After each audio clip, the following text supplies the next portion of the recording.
एक गुरु का शिष्य बहुत बातूनी था। वह हर समय बातें करता रहता था।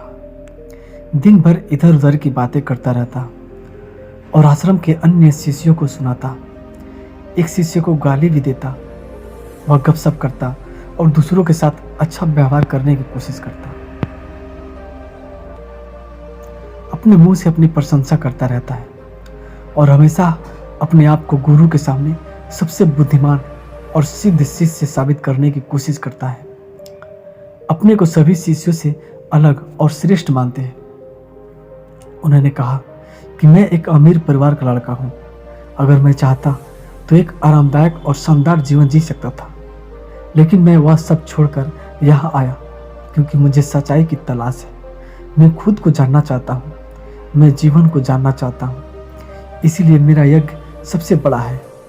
एक दिन के पुजारी ने सभी शिष्यों को आश्रम में बुलाया और कहा कि आप सभी को अगले 1 महीने तक कुछ संकल्प लेना है। इससे आपका संकल्प मजबूत होगा और आप में आत्मबल का संचार होगा। आप सभी अपनी क्षमता के अनुसार कोई भी संकल्प ले सकते हैं और 1 महीने के पहले आप में से जो कोई भी अपने संकल्प को भंग करता है वह अपने पुराने दिनचर्या में वापस चला जाता है। सभी शिष्यों ने अपनी शक्ति के अनुसार बड़े या छोटे संकल्प लिए और गुरु को अपना संकल्प बताकर वहां से चले गए। लेकिन बातूनी शिष्य अपने को सबसे अलग और बड़ा दिखाना चाहता था। तभी वह गुरु की झोपड़ी में पहुंचा और बोला कि मुझे कोई छोटा संकल्प नहीं करना है, बल्कि अपने जैसा कोई बड़ा और महान संकल्प करना है। कृपया बताएं कि मैं कौन सा संकल्प लूं। उस बातूनी शिष्य की बात सुनकर गुरु मुस्कुरा दिए और कहा, क्या तुम मेरे द्वारा दिए गए संकल्प को पूरा कर पाओगे? क्या तुम्हारे लिए उसे पूरा करना संभव होगा या नहीं? यह तुम्हारे लिए संभव नहीं है। तुम इसे पूरा नहीं कर सकते हो। अपना संकल्प खुद खोजो। शिष्य ने कहा, नहीं गुरु, मैं पूरा जरूर करूंगा। आप मुझे जो भी संकल्प लें। शिक्षक ने कहा, ठीक है, फिर आप अगले महीने चुप रहेंगे। मुंह से एक शब्द भी नहीं निकलेगा। वह आपका संकल्प है। शिष्य ने कहा, गुरुजी, क्या यह संकल्प है? यह बहुत आसान है।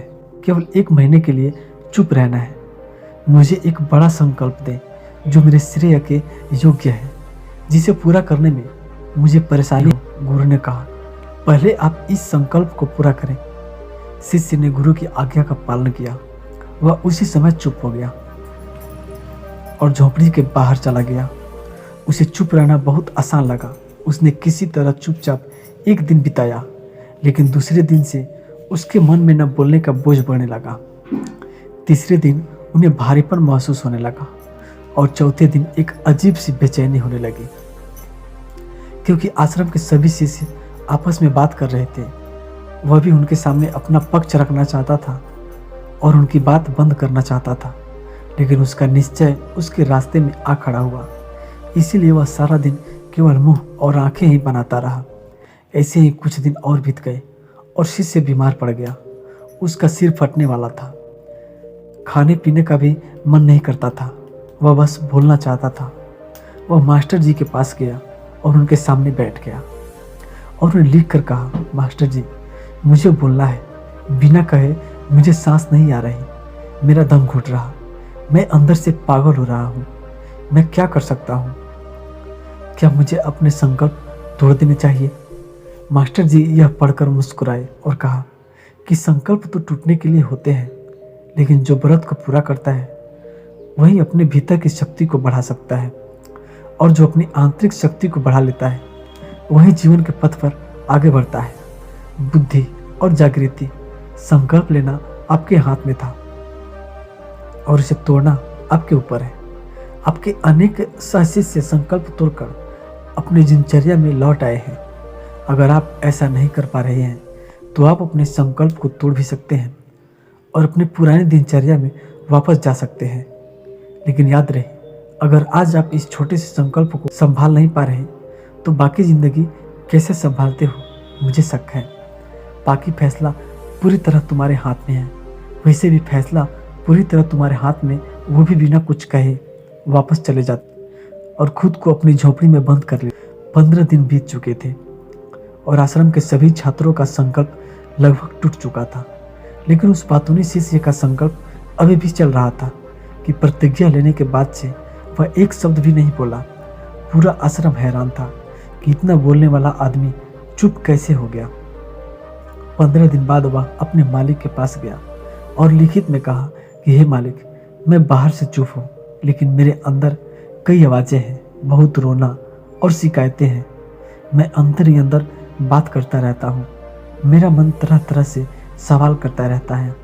बाहर से जितना शांत हूँ, भीतर उतना ही कोलाहल है मेरे अंदर। मुझे संदेह है कि मेरा संकल्प अभी भी कायम है या नहीं, क्योंकि आपको बोलने की आदत है। आप बाहर से भले ही खामोश हो, लेकिन अंदर ही अंदर कहते रहते हो कि आपको इन बातों और आवाज़ों से दूर जाना होगा। शिष्य गुरु को प्रणाम करके चला जाता है और भोर होते ही वो अपनी कुटिया छोड़कर जंगल में चला जाता है। कई दिन बीत जाते हैं और संकल्प का समय भी पूरा हो जाता है, पर वह शिष्य वापस नहीं आता। आश्रम में सभी को डर था कि जंगली जानवरों ने उसे खा लिया। इस दौरान लोगों ने उसे खोजने का काफ़ी प्रयास किया, लेकिन वह कहीं नहीं मिला।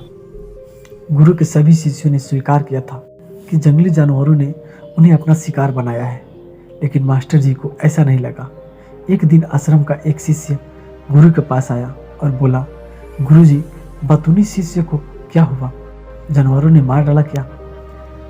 मालिक ने कहा, हो सकता है जानवरों ने उसका शिकार किया हो, लेकिन उसके न लौटने का कोई और कारण भी हो सकता है।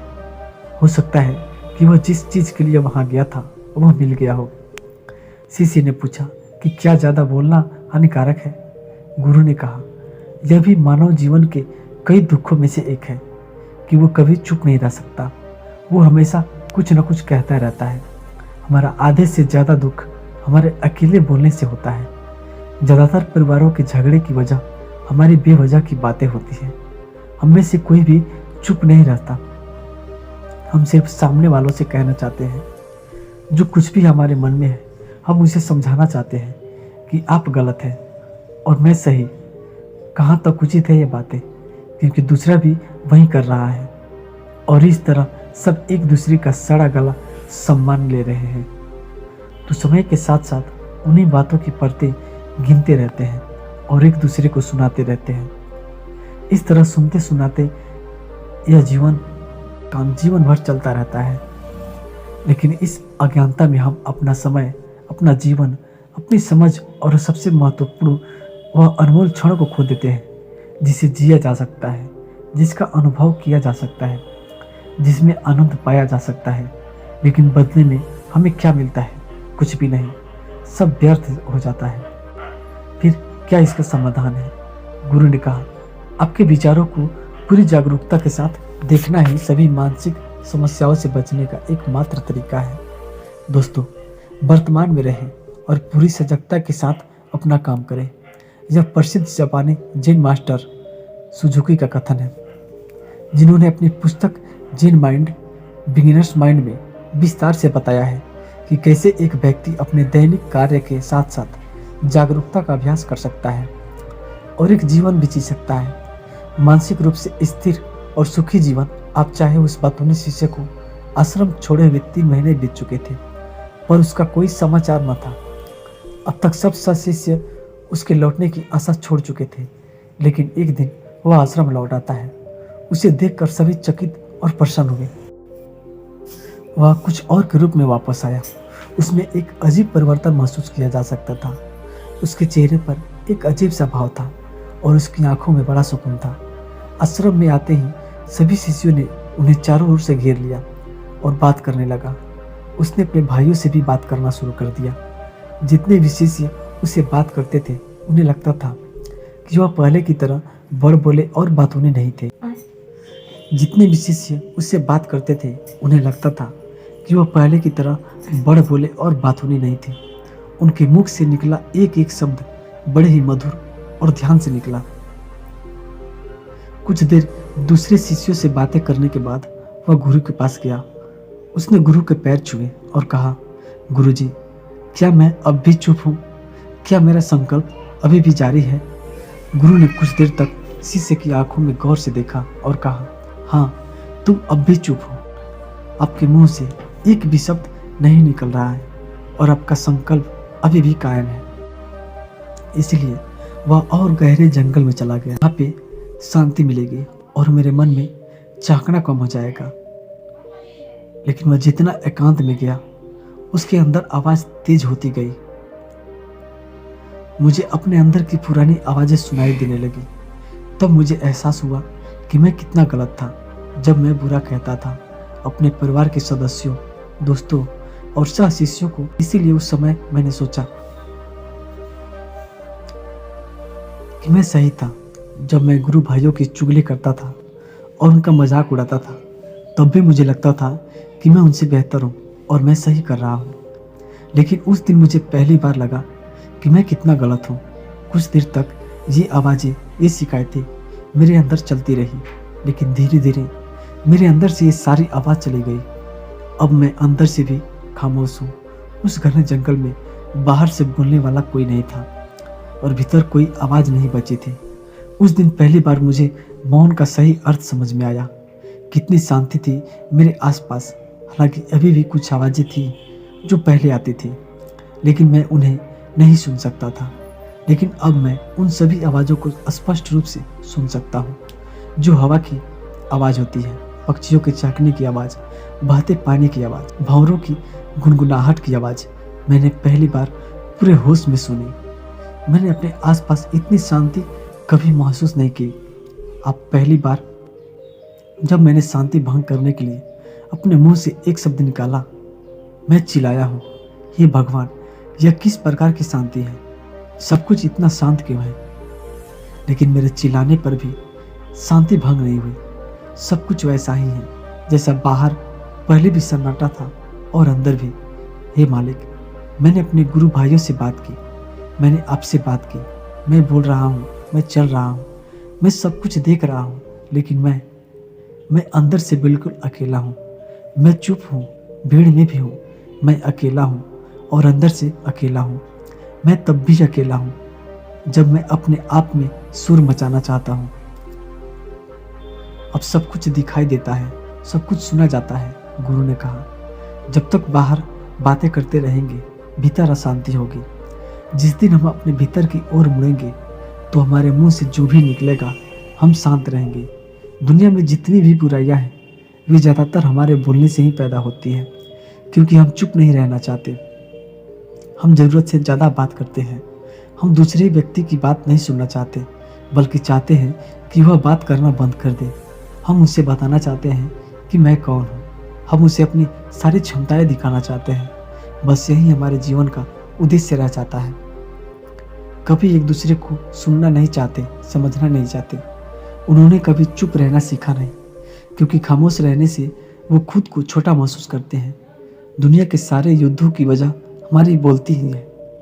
इसीलिए हमें उतना ही बोलना चाहिए जितना ज़रूरी हो, क्योंकि बेकार की बातें हमें ऊर्जा बर्बाद कर देती है और बोलने से हम कभी अंदर की ओर नहीं मुड़ते, क्योंकि वो हमें बाहर की ओर खींचती रहती है। और क्या इस दुनिया के अलावा कोई बाहर है? लेकिन अगर हम अपने भीतर की दुनिया को देखें तो उन्हें ज़्यादा न बोलना पड़े, न ज़्यादा सुनना पड़े। वे अकेले रहें और शांत रहें, ताकि वे आसानी से भीतर की यात्रा कर सकें। लेकिन कोई चाहे तो इस दुनिया में रहकर भी एकांत में रह सकता है, शांत रह सकते हैं। लेकिन इसके लिए उन्होंने अपनी ऊर्जा बचाई होगी, जिससे वे व्यर्थ की बातों में बर्बाद कर रहे थे। दोस्तों, इस कहानी की सीख क्या है कि व्यर्थ बोलने से आपकी ऊर्जा नष्ट होती है और ऐसा कहना हमें वापस भीतर नहीं जाने देता, क्योंकि यह हमें बाहर की ओर झुकाए रखता है। और जो अपने भीतर यात्रा करना चाहते हैं, उन्हें अपना मुंह बंद रखना चाहिए